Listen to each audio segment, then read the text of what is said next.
বন্ধুরা, একবার এই ছবিটা ভালো করে দেখুন, যার নাম দ্য পেল ব্লু ডট।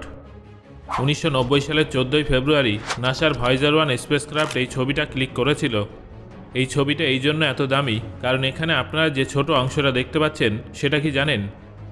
সেটা হলো আমাদের পৃথিবী। হ্যাঁ বন্ধুরা, আনুমানিক 40,000 কিলোমিটার পরিধি বিশিষ্ট এই পৃথিবী আমাদের কাছে বিশাল হলেও যখন 600 কোটি কিলোমিটার দূর থেকে পৃথিবীর ছবি ক্যাপচার করা হয়েছিল তখন সেটা অনন্ত ব্রহ্মাণ্ডের মধ্যে একটা সামান্য ধূলিকণার সমান মনে হচ্ছিল। বন্ধুরা, এটাই হলো পৃথিবীর একমাত্র এমন ছবি যেটা এত দূর থেকে ক্যাপচার করা হয়েছিল। এই ছবিটা তোলার 34 মিনিট পরে ভয়েজার 1-এর ক্যামেরা সারা জীবনের মতো বন্ধ করে দেওয়া হয়েছিল। আর সেই দিন থেকে শুরু করে আজ পর্যন্ত ভয়েজার 1 ক্রমাগত পৃথিবীর থেকে দূরে চলে যাচ্ছে। এখন প্রশ্নটা হলো এটাই যে বর্তমানে যদি ভয়েজার 1-এর ক্যামেরা পুনরায় অন করা হয় তাহলে কি দেখা যাবে? আর বিশেষভাবে এলিয়েনদের জন্য রেকর্ড করা ভয়েজারের গোল্ডেন